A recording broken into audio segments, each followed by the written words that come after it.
Bienvenue dans la voie des mondes reliés. Je suis Marie Tamoifo. Ici, chaque histoire est un pont.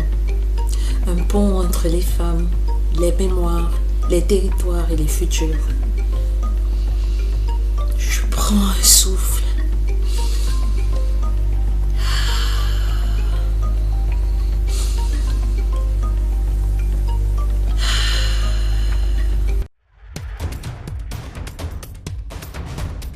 Nous ne racontons pas seulement des histoires, nous relions des mondes.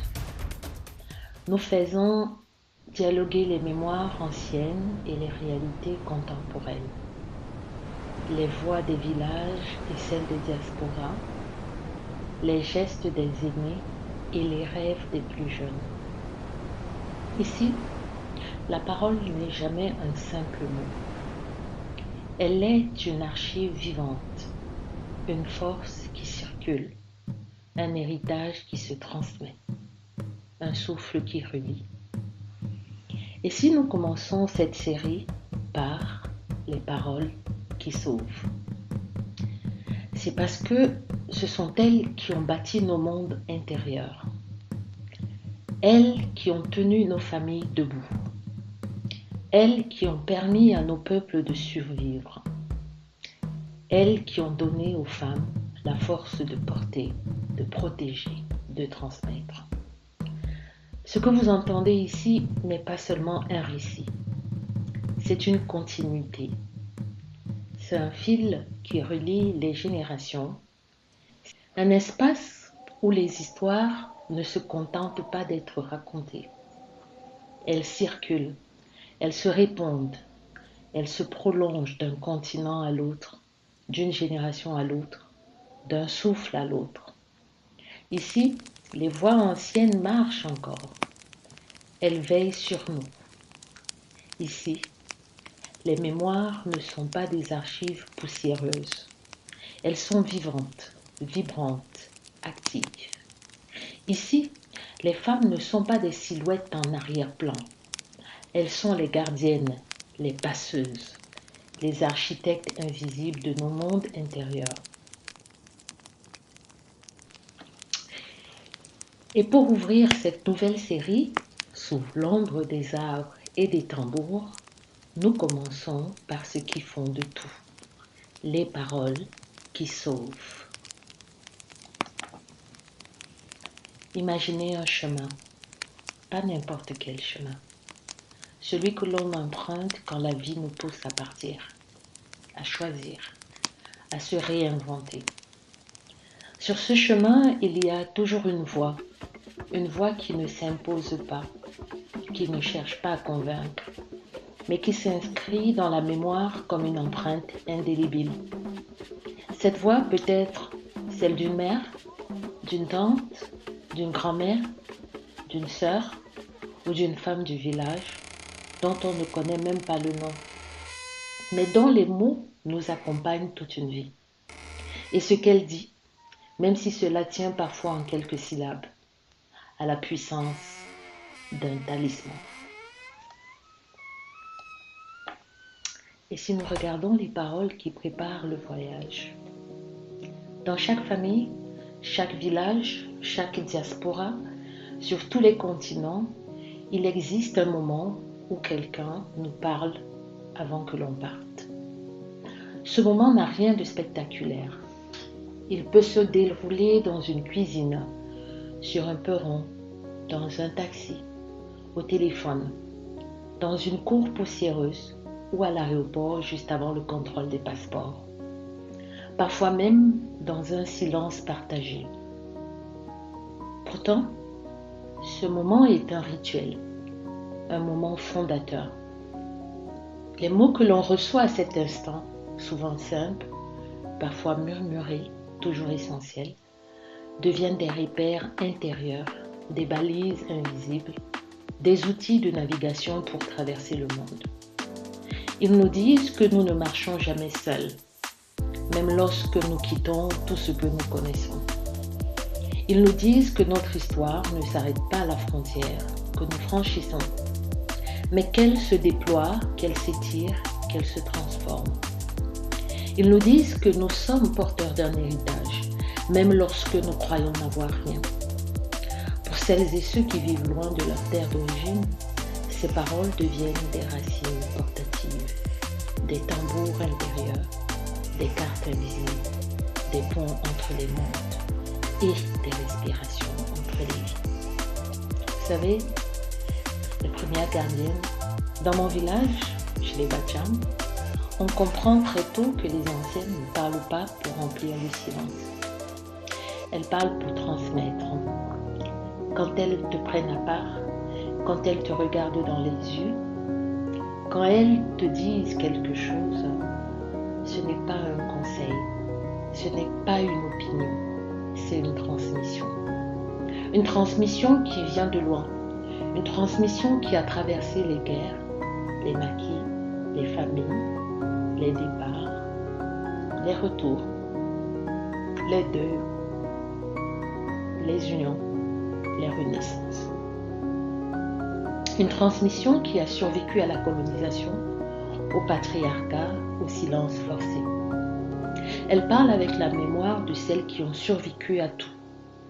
Elle parle avec la précision de celles qui savent que chaque mot peut devenir un outil de survie. Elles disent « Ne marche jamais sans savoir d'où tu viens ». Quand tu arrives quelque part, écoute avant de parler. Ce que tu portes en toi est plus grand que ce que tu vas affronter. Ces phrases ne sont pas seulement des mots. Elles sont des armes, des boucliers. Elles sont des cartes pour traverser le monde. Avant le départ, il y a ce que moi j'appelle un rituel universel.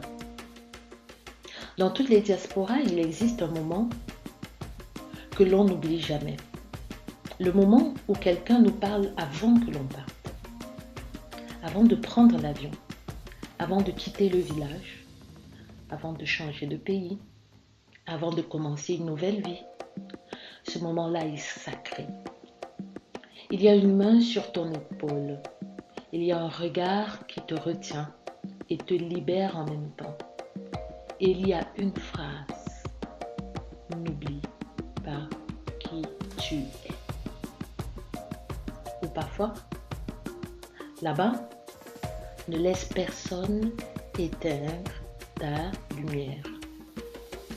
Ou encore, tu vas tomber, mais tu vas te relever. Ces phrases deviennent des encres, des racines portatives et des tambours intérieurs. Il existe aussi des paroles que l'on reçoit dans les moments où la vie se fissure. Des paroles qui sauvent quand tout s'effondre, quand on perd quelqu'un, quand on perd quelque chose de précieux, quand on perd une partie de soi. Ce sont des paroles qui ne cherchent pas à effacer la douleur, non, non, non, mais à nous aider à la traverser. Elles disent « Pleure, pleure mais ne te perds pas. La douleur ne t'enlève rien, elle révèle. Tu n'es pas seul. » Ces mots ne changent pas la réalité, mais ils changent la manière dont nous la portons. Dans la voix des mondes reliés, nous savons que ces phrases sont des phares. Elles éclairent les nuits les plus longues. Elles empêchent les âmes de se dissoudre. Elles rappellent que la vulnérabilité n'est pas une faiblesse, mais une forme de vérité.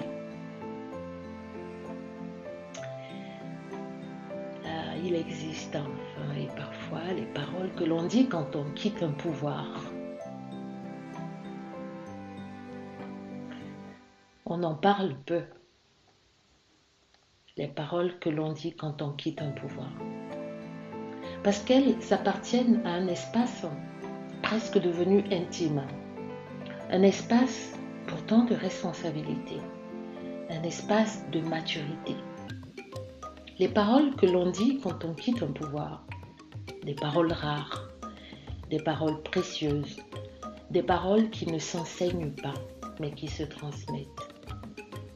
Quitter un rôle, quitter une fonction, quitter un espace où l'on a été vu, écouté, attendu. Dans nos traditions, partir n'est jamais un effacement. Partir, c'est avoir transmis. Partir, c'est préparer le chemin. Partir, c'est reconnaître que le pouvoir n'est pas un trône, mais un passage. Les anciennes disent, quand tu quittes un pouvoir, laisse la porte ouverte, pas les braises. Ne pars pas avec les clés, pars avec la gratitude. Ce que tu as construit n'est pas à toi, c'est à ceux qui marcheront après toi. Le pouvoir n'est pas un héritage, c'est une responsabilité qui circule par propre. Ces paroles sauvent des familles, des organisations, des communautés entières, des pays et même le monde. Elles évitent les ruptures, elles protègent les héritages, elles apaisent les mémoires. Et dans la voix des mondes redits, elles rappellent que la transmission n'est pas un geste vertical, mais un mouvement circulaire, un souffle qui passe d'une génération à l'autre. Et puis, il y a des paroles que l'on finit par se dire soi-même. Celles que l'on a entendues 1000 fois, celles que l'on a reçues sans comprendre, celles qui reviennent quand on a le plus besoin. Elles deviennent notre voix intérieure, elles deviennent notre force, elles deviennent notre héritage. Et un jour, sans même s'en rendre compte, nous les transmettons à notre tour, à un enfant, le nôtre pas, à une nièce, à une jeune femme, à un jeune homme, à quelqu'un qui s'apprête à partir, et la boucle continue. C'est ainsi que les peuples survivent après leur départ. C'est ainsi que les femmes sauvent le monde. Une phrase à la fois.